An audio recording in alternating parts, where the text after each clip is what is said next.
আলহামদুলিল্লাহ নাহমাদুহু ওয়া নাস্তাঈনুহু ওয়া নাস্তাগফিরুহু ওয়া নু'মিনু বিহি ওয়া নাতাওয়াক্কালু আলাইহি ওয়া নাউযু বিল্লাহি মিন শুরুরি আনফুসিনা ওয়া মিন সাইয়্যাতি আ'মালিনা মান ইয়াহদিহিল্লাহু ফালা মুদিল্লা লাহু ওয়া মান ইউদ্লিলহু ফালা হাদিয়া লাহু ওয়া আশহাদু আন লা ইলাহা ইল্লাল্লাহু ওয়াহদাহু লা শারীকা লাহু ওয়া আশহাদু আন্না মুহাম্মাদান আবদুহু ওয়া রাসূলুহু আম্মা বা'দ। দ্বীনি ভাইরা আমার, আমাদের যে সিলসিলা অর্থাৎ কাসাসুল আম্বিয়া, নবীগণের কিস্সা, তারই আজকে একটি অংশ হযরত নূহ আলাইহিস সালাতু ওয়াস সালাম। হযরত নূহ আলাইহিস সালাম তিনি কে ছিলেন এবং তিনি কিভাবে দাওয়াতের কাজে ধৈর্য ধারণ করেছিলেন, আজকে সেই আলোচনায় আমরা করব। হযরত নূহ আলাইহিস সালাম হযরত ইদ্রিস আলাইহিস সালামের নাতি পোতাদের ভেতরে একজন ছিলেন এবং হযরত নূহ আলাইহিস সালাম ছিলেন উলুল আজম মিনার রাসূল।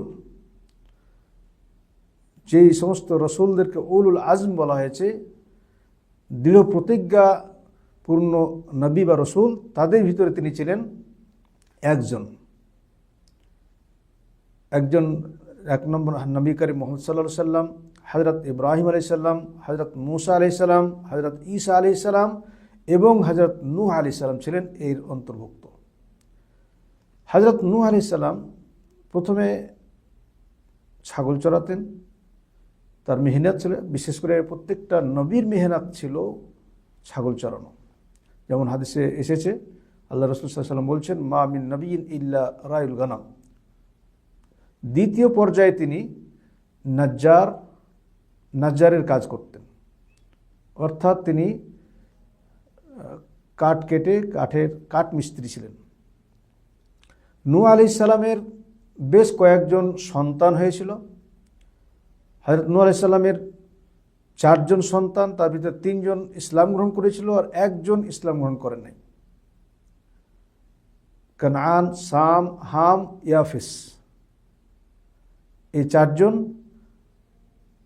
তো সর্বশেষ যে ছোট ছেলে ছিল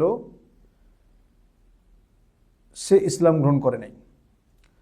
নূহ আলাইহিস সালাম তার নবুয়ত প্রাপ্ত হওয়ার পরে তিনি 50 বছর বয়সে নবুয়তি প্রাপ্তি লাভ করেছিলেন। নূহ আলাইহিস সালামকে আল্লাহ রাব্বুল আলামিন সর্বপ্রথম রসুল হিসাবে পৃথিবীতে প্রেরণ করেছিলেন।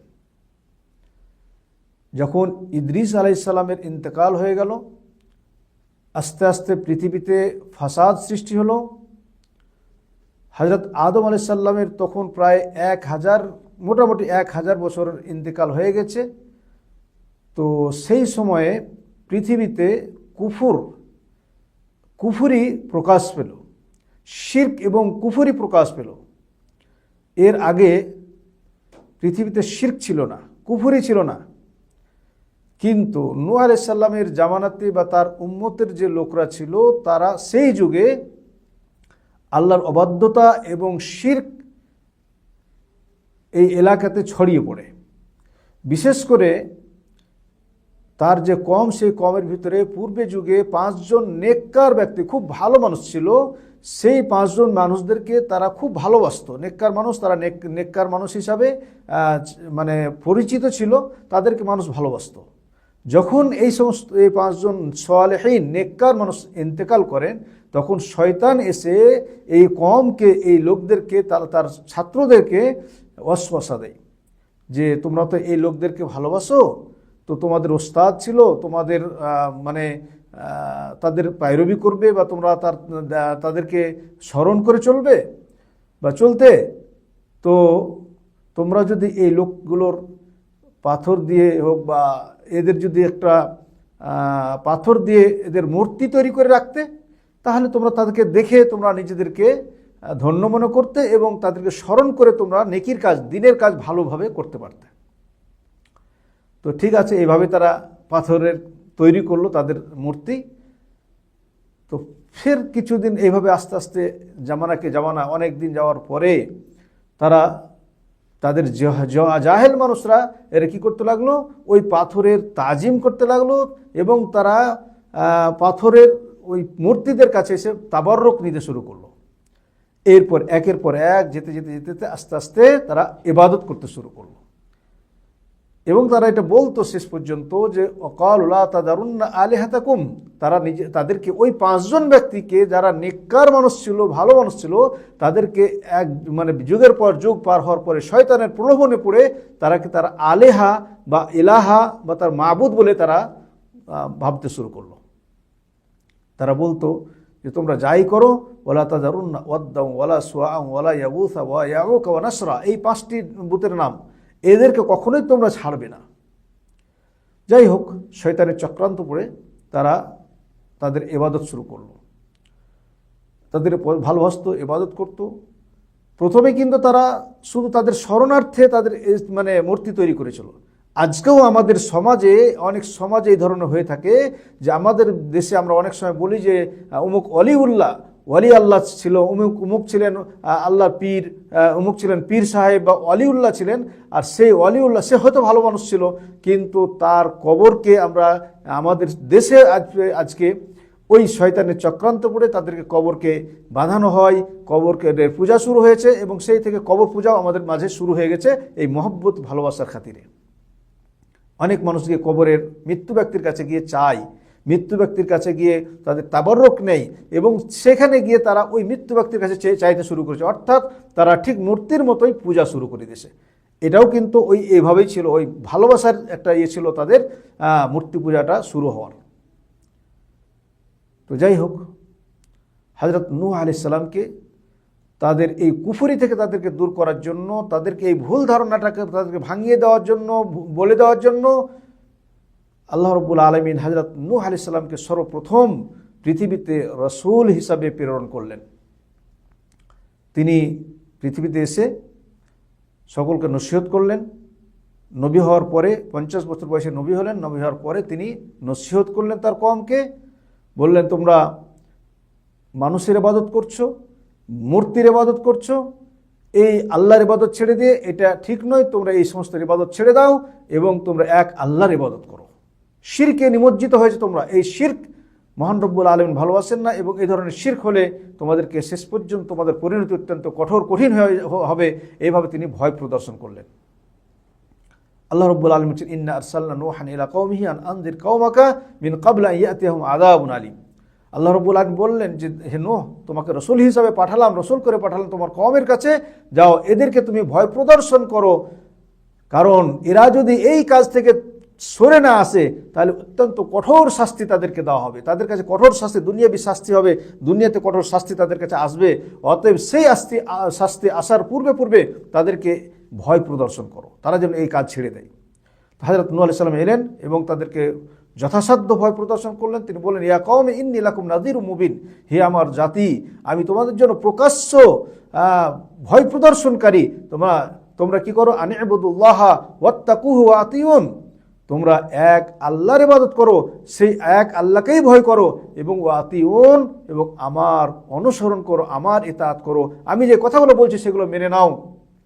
যদি এগুলো তোমরা মানতে পারো তাহলে তোমরা যে অন্যায় করছো, তোমরা তওবা করে আল্লাহর দিকে ফিরে এসো, তো ইয়াগফির লাকুম মিন যুনুবিকুম, মহান রব্বুল আলামিন তোমাদের গুনাহগুলোকে ক্ষমা করে দিবেন। ওয়া ইউআখিরুকুম ইলা আজালিম মুসাম্মা, এবং তোমাদেরকে একটি নির্ধারিত সময় পর্যন্ত আল্লাহ তাআলা তোমাদেরকে বাঁচিয়ে রাখবেন, পৃথিবীতে বসবাস করার সুযোগ দেবেন। ইন্না আজালাল্লাহি ইযা জাআ লা ইউআখিরু লাউ কুনতুম তা'লামুন, কারণ জেনে রাখো যে আল্লাহ রব্বুল আলামিনের যদি যে নির্ধারিত সময়, সেই সময় যখন চলে আসবে, লা ইউআখির, সেটা দেরি করা হবে না। লাউ কুনতুম তা'লামুন, তোমরা যদি এটা বুঝতে, এটা যদি জানতে, এভাবে তিনি ভয় প্রদর্শন করালেন। তো হযরত নূহ আলাইহিস সালামকে আল্লাহ তাআলা পাঠালেন। 50 বছর বয়স তার যখন ছিল তখন তাকে নবী করলেন এবং তিনি তার কওমের ভিতরে 950 বছর পর্যন্ত তিনি তাদেরকে যথাসাধ্য দাওয়াতের কাজ করলেন। 950 বছর পর্যন্ত তিনি অত্যন্ত কঠোর পরিশ্রম করলেন দাওয়াতের কাজে। এরপরে যখন তারা মানল না, 950 বছর পর্যন্ত তাকে দাওয়াত দেওয়ার পরেও তারা মানল না, বরং তার উপরে অত্যাচার, অনাচার, অবিচার এবং আল্লাহর বিরোধিতা এবং শিরকে তারা আরও বেশি নিমজ্জিত হয়ে গেল। তখন শেষ পর্যন্ত আল্লাহ রাব্বুল আলামিন তাদেরকে ধ্বংস করতে বাধ্য হলেন। তো তারপরে আল্লাহ রাব্বুল আলামিন তুফান দিয়ে, পানি দিয়ে তাদেরকে ডুবিয়ে মারলেন। আর বলা হয়েছে হযরত নূহ আলাইহিস সালাম এই তুফানের পরে আরও 350 বছর বেঁচে ছিলেন, আর তুফানের আগে 1000 বছর, অর্থাৎ প্রায়, অনেকের মতভেদ আছে এখানে, তবে অনেকের মতে হযরত নূহ আলাইহিস সালাম প্রায় 1350 বছর তার জীবন পেয়েছিলেন, কেউ কেউ বলেন 1000, মতভেদ আছে। যাই হোক, তিনি যে দাওয়াতের কাজ করেছিলেন সেই সম্পর্কে আল্লাহ তাআলা বলছেন, ওয়ালাকাদ আরসালনা নূহান ইলা কওমিহি ফালাবিসা ফীহিম আলফা সানাহ ইল্লা 50 আমা। হযরত নূহ আলাইহিস সালাম 950 বছর তাদের ভিতরে এই দাওয়াতের কাজ করেছিলেন। ফাআখাযাহুম তুফান ওয়া হুম যালিমুন। 950 বছর পরে এই জালেম, জুলুমকারী অবস্থায় বা জালেম অবস্থায় তাদেরকে তুফান তাকে গ্রাস করেছিল। হযরত নূহ আলাইহিস সালাম, দেখেন আমাদের একটু চিন্তার বিষয়, হযরত নূহ আলাইহিস সালাম তাদেরকে কিভাবে দাওয়াতের কাজ করেছিলেন এবং তিনি কত ধৈর্য ধারণ করেছিলেন। এই দাওয়াতের কাজে নিজেকে সবুর, ধৈর্যের সাথে তিনি সহনশীলতার সাথে দাওয়াতের কাজ করেছিলেন। তিনি বললেন, ক্বালা রব্বি ইন্নী দাআউতু কওমি লাইলাম ওয়া নাহারা। 950 বছর ধরে দাওয়াতের কাজ করে করে শেষ পর্যন্ত কেউ কেউ বলেছেন 10 জন, আর কেউ কেউ বলেছেন যে মোটামুটি 80 জন মতো তার দাওয়াতে লাব্বাইক বলে, নারী এবং পুরুষ মিলে 80 জন মানুষ তার দাওয়াত কবুল করেছিলেন, তাও সবচেয়ে নিম্ন স্তরের মানুষরা। তো তিনি যখন এইভাবে দাওয়াত দিতে গেলেন, তাকে অন্যায়, অত্যাচার, বিভিন্ন আজে বাজে কথাবার্তা, গালিগালাজ তো করা হতোই, এমনকি তার দাওয়াত তারা কেউ কবুল তো করতোই না, বরং বিভিন্ন রকম তার সাথে ঝগড়া বিবাদ করত। তো হযরত নূহ আলাইহিস সালাম শেষ পর্যন্ত আল্লাহ তাআলাকে বললেন, ইয়া রব্বি, ক্বালা রব্বি ইন্নী দাআউতু কওমি লাইলাম ওয়া নাহারা। আল্লাহ, আমি আমার কওমকে রাত দিন কিছুই দেখলাম না, আমি সময়ের খেয়াল করি নাই, রাত দিন আমি তাদেরকে দাওয়াতের কাজ করলাম, কিন্তু ফালাম ইয়াজিদহুম দুআই ইল্লা ফিরারা। আমি তাদেরকে যতই দাওয়াত দিলাম তারা আরও দূরে সরে যাচ্ছে, আরও দূরে সরে যাচ্ছে। তোমার দিকে তো আসা দূরে থাক, আমার দাওয়াত কবুল করতে দূরে থাক, তারা আরও দূরে সরে যাচ্ছে। আর তারা এমন অবস্থা হয় যে যখন আমি তাদেরকে দাওয়াত দিই, ওয়া ইন্নী কুল্লামা দাআউতুহুম লিতাগফিরা লাহুম, যখন আমি তাদেরকে দাওয়াত দিই যে যাতে করে তুমি তাদেরকে ক্ষমা করে দাও, জাআলু আসাবিআহুম ফি আযানিহিম, তারা নিজের আঙ্গুলগুলোকে তাদের কানের ভিতরে ঢুকিয়ে দেয়, যাতে করে এই দাওয়াতের আমার শব্দগুলো, আমার কথাগুলো তাদের কানে না পৌঁছায়। শুধু তাই নয়, যখন রাস্তায় বের হই, ওয়াস্তাগশাউ সিয়াবাহুম, তারা তাদের কাপড় দিয়ে মুখগুলোকে ঢেকে নেয়, ওয়া আসাররু ওয়াস্তাকবারু ইস্তিকবারা, এবং তারা এর উপরেই, অর্থাৎ তাদের যে অবিচল থাকতে চায়, তারা অহংকারী এবং ইচ্ছামতো তারা অহংকার করে, অনেক বড় অহংকারী তারা। এবং তারা ওই যেই অন্যায়, অবিচার, শিরক, বেদাত, শিরক এবং কুফরের উপরে তারা অটল থাকলো। হযরত নূহ সাল্লাল্লাহু আলাইহি বলেন, সুম্মা ইন্নী দাআউতুহুম জিহারা, আল্লাহ এরপরে তাদেরকে প্রকাশ্যে দাওয়াত দিলাম। সুম্মা ইন্নী আলানতু লাহুম ওয়া আসরারতু লাহুম ইসরারা, তাদেরকে প্রকাশ্যে এবং তাদেরকে ছুপিয়ে ছুপিয়ে, লুকিয়ে লুকিয়ে, ঘরে গিয়ে গিয়ে, অন্ধকারে এবং ঘরে গিয়ে গিয়ে একাই নিয়ে বিভিন্নভাবে বুঝালাম, কিন্তু ফালাম ইয়াজিদহুম দুআই ইল্লা ফিরারা, যতই দাওয়াত দিলাম তারা আরও পালিয়ে গেল। নূহ আলাইহিস সালামের কওম জাতির অবস্থান কি ছিল? এই অবস্থাতে এই সময়ে কি হয়েছিল? তারা এত দাওয়াত পাওয়ার পরে বলা হচ্ছে যে নূহ আলাইহিস সালাম এত সময় পার করলেন, এত সময় দাওয়াতের কাজ করলেন, রাত দিন, অথচ ফালাম ইউমিন লাহু ইল্লা আসার, কেউ বলেছেন 10, আর কেউ বলেছেন যে 80 জন নারী এবং পুরুষ মিলে মাত্র মুসলমান হয়েছিল। এবং তার কওমের লোকরা নূহ আলাইহিস সালামের সাথে ঝগড়া বিবাদ শুরু করলো, নূহ আলাইহিস সালামকে ঠাট্টা বিদ্রুপ শুরু করলো, বিভিন্ন রকমের গালিগালাজ শুরু করলো। এবং তারা বলল, ফাকাল আল মালাউ আল্লাযিনা কাফারু মিন কওমিহি, এই কওমের কাফের যারা ছিল তারা বলতে শুরু করলো, মা নারাকা ইল্লা বাশারান মিসলানা, আরে কিভাবে তোমার উপর আমরা ঈমান আনবো, তুমি তো আমাদের মতো একজন মানুষ। ওয়া মা নারাকা তাবাআকা ইল্লা আল্লাযিনা হুম আরাযিলুনা, আর এটাও তো দেখছি আমরা যে তোমার ওই সমস্ত মানুষরাই তোমাকে বিশ্বাস করছে বা মেনে চলছে যারা আমাদের ভিতরে নিম্ন স্তরের মানুষ, বাদিয়ার রায়, যাদের যাদের কথাবার্তা গ্রহণযোগ্য হয় না, গ্রহণ করা হয় না। ওমা নারাকা লাকুম আলাইনা মিন ফাদলিন, আর আমরা তো তোমার কোনো ফজিলত দেখি না, আমরা বাল নাযুন্নুকুম কাযিবিন, আমরা তোমাকে মিথ্যা মনে করি। আমাদের কাছে তোমার কোনো পজিশন নেই, তোমাকে তো আমরা ভালো বলে আমরা জানি না। নবী বা রসুল, তুমি নবী বা রসুল, তুমি একজন মানুষ কেন হবে? একজন ফেরেশতাকে আল্লাহ নবী করে পাঠাতে পারতো, রসুল করে পাঠাতে পারতো। শেষ পর্যন্ত হযরত নূহ আলাইহিস সালাম তাদেরকে খুব সহনশীলতার সাথে সুন্দরভাবে তাদেরকে বুঝালেন।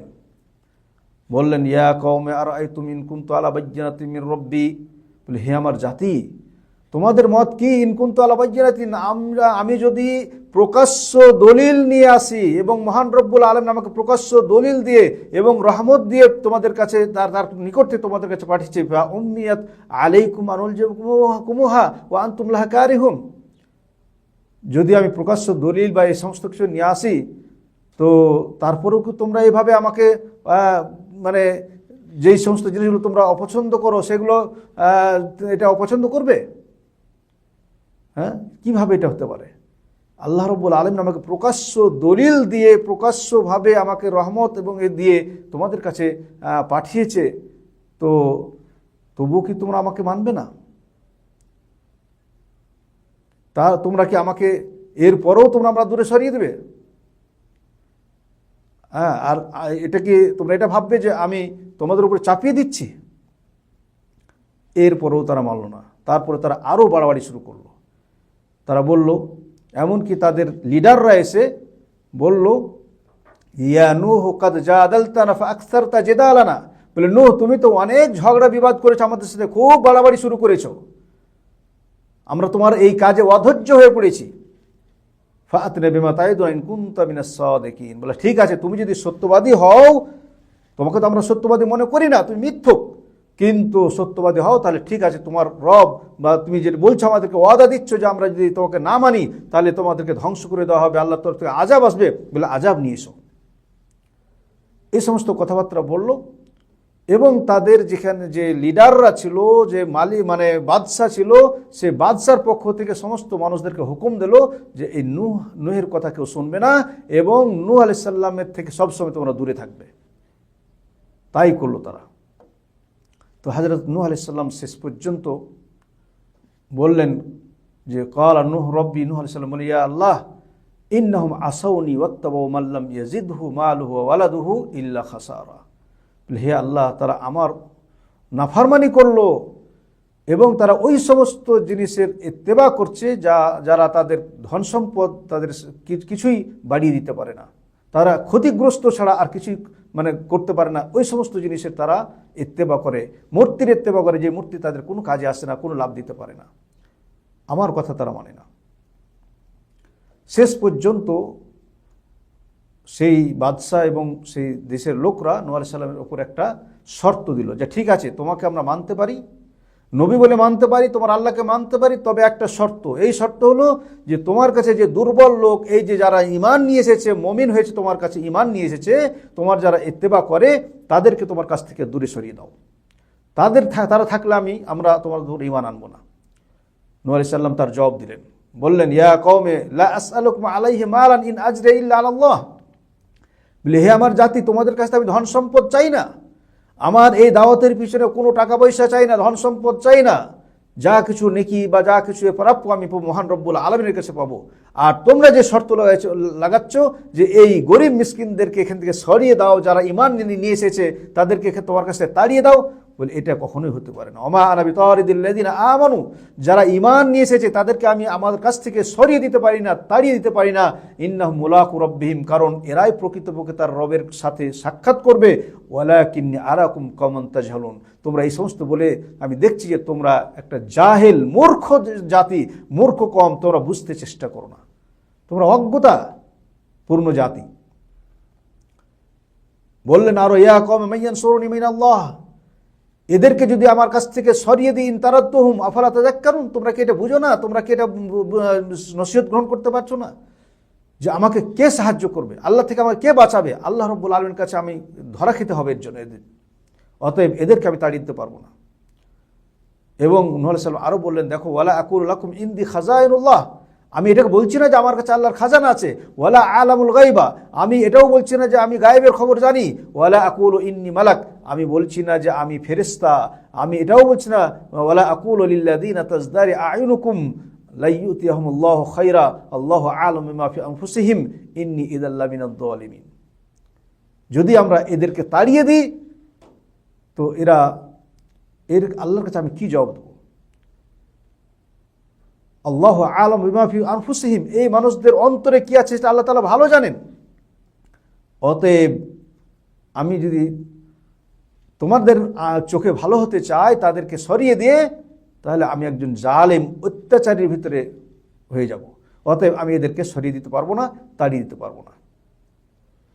ঠিক আছে, এইবার ওরা বলল, এইবারে ওরা শুরু করে দিল, চ্যালেঞ্জ শুরু করলো।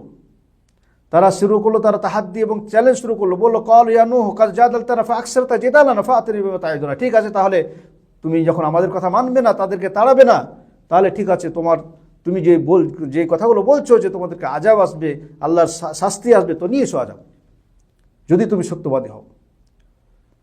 তো হযরত নূহ আলাইহিস সালাম বললেন, দেখো, আযাব নিয়ে আসার মালিক আমি নই, এগুলোর হুকুম, এগুলোর ব্যবস্থা আল্লাহর হাতে। আল্লাহ চাইলে আযাব দেবেন। ক্বালা ইন্নামা ইয়াতিকুম বিহিল্লাহ, আল্লাহ রাব্বুল আলামিন চাইলে আযাব নিয়ে আসবেন, ইনশাআ, আল্লাহ চাইলে। ওমা আনতুম বিমুজিজিন, যদি আল্লাহ আযাব নিয়ে আসে তোমরা কিছুই করতে পারবে না। শেষ পর্যন্ত তারা নূহ আলাইহিস সালামকে বললেন, তুমি পাগল হয়ে গেছো, তুমি ঠিক আছে, তোমার ব্যবস্থা করো, আমরা অপেক্ষায় থাকলাম। তো হযরত নূহ আলাইহিস সালামকে আল্লাহ রাব্বুল আলামিন ওহী করলেন যে, নূহ ওয়া উহিয়া ইলা নূহিন আন্নাহু লা ইউমিনা মিন কাওমিকা ইল্লা মান কাদ আমানা ফালা তাবতাইস বিমা কানু ইয়াফআলুন। আল্লাহ রাব্বুল আলামিন নূহ আলাইহিস সালামকে সান্ত্বনা দিয়ে বললেন যে, নূহ, তুমি চিন্তা করো না, তোমার কওমের যে অবস্থা তাতে তারা ঈমান নিয়ে আসবে না। বাস যেগুলো নিয়ে এসেছে সেগুলোই, এছাড়া আর কোনো মানুষ তোমার উপরে ঈমান নিয়ে আসবে না। অতএব তুমি দুঃখিত হয়ো না, তুমি মায়ুস হয়ো না, তারা যা করছে তাদের করতে দাও, তবে আমি তাদেরকে দেখে নেব। তো নূহ আলাইহিস সালাম যখন বুঝলেন যে এরা আর ঈমান নিয়েই আসবে না, তখন হযরত নূহ আলাইহিস সালাম আল্লাহর কাছে বদদোয়া করলেন যে, ঠিক আছে, জেনে নিলেন যে আর এরা ঈমান নিয়ে আসবে না, যারা ঈমান নিয়ে এসেছে তারাই এসেছে, আর কেউ ঈমান আনবে না। তো হযরত নূহ আলাইহিস সালাম বললেন, ক্বালা রব্বি ইন্না কওমি কাযযাবুন, বলে, হে আল্লাহ, আমার কওম আমার উপরে মিথ্যা আরোপ করেছে। ফাফতাহ বাইনি ওয়া বাইনাহুম ফাতহান ওয়া নাজ্জিনি ওয়া মান মাইয়া মিনাল মুমিনিন। অতএব কোন একটা ব্যবস্থা নাও, আমি এবং তাদের ভিতরে এমন একটা শাস্তির বা যে কোনো ব্যবস্থা নাও, এবং আমাকে তাদের থেকে আমাকে এবং আমার সাথে যারা ঈমান নিয়েছে তাদেরকে বাঁচিয়ে দাও এবং তাদেরকে নাজাত দাও। হযরত নূহ আলাইহিস সালামকে আল্লাহ তাআলা বললেন, ঠিক আছে। নূহ আলাইহিস সালামকে তারা মাজনুন, পাগল পর্যন্ত বলল, কাযযাবাত কাওমাহুম কাবলাহুম কাওম নূহ ফাকাযযাবু আবদানা ওয়া ক্বালু মাজনুন ওয়াজদুজির। তাকে মাজনুন, পাগল, বিভিন্ন রকমের কথাবার্তা বলেছিল। হযরত নূহ আলাইহিস সালাম বললেন, ফাদা রাব্বাহু আন্নী মাগলুবুন ফান্তাসির। নূহ আলাইহিস সালাম বললেন, আমি মাগলুব, হে আল্লাহ, তুমি আমাকে সাহায্য করো। এবং নূহ আলাইহিস সালাম ভয় করলেন যে এই অবস্থায় যদি তাদেরকে ছেড়ে দিই, তাহলে এই আমাদের কওমকে পর্যন্ত তারা কষ্ট দেবে। নূহ আলাইহিস সালাম বললেন, এই জন্য দোয়া করলেন, লা তাজার আলাল আরদি মিনাল কাফিরিনা দাইয়ারা, বলে, হে আল্লাহ, এই কাফেরদের একটা ঘরও ছেড়ো না। ইন্নাকা ইন তাযারহুম ইউদিল্লু ইবাদাকা, তাদেরকে যদি ছেড়ে রাখো, ঘরে বাঁচিয়ে রাখো, তাহলে তারা তোমার বান্দাদেরকে গুমরাহ করে ফেলবে। ওয়ালা ইয়ালিদু ইল্লা ফাজিরুন কাফারা, আর এরদের ভিতরে কোনো ফাজির কাফের ছাড়া আর কেউ তৈরি হবে না। তো হযরত আল্লাহ তাআলা বললেন, ঠিক আছে নূহ, তোমার দোয়া কবুল করলাম, তুমি এইবারে একটা সাফিনা তৈরি করো, একটা নৌকা তৈরি করো। আল্লাহ রাব্বুল আলামিনের আদেশ পেয়ে হযরত নূহ আলাইহিস সালাম নৌকা তৈরি করতে শুরু করলেন। এরপরে ইনশাআল্লাহ আপনাদের সাফিনাতুন নূহ থেকে আবার দ্বিতীয় পর্বে আলোচনা করব। আল্লাহ রাব্বুল আলামিন আমাদেরকে এই নূহ আলাইহিস সালামের যে কওম, জাতি শিরক এবং কুফরে নিমজ্জিত ছিল, সেই ধরনের শিরক এবং কুফরি থেকে, বেদাত থেকে আমাদেরকে আল্লাহ রাব্বুল আলামিন বাঁচার তৌফিক দান করেন। আমিন। ওয়া সাল্লাল্লাহু আলা নবিয়িনা মুহাম্মদ। আসসালামু আলাইকুম ওয়া রাহমাতুল্লাহি ওয়া বারাকাতুহু।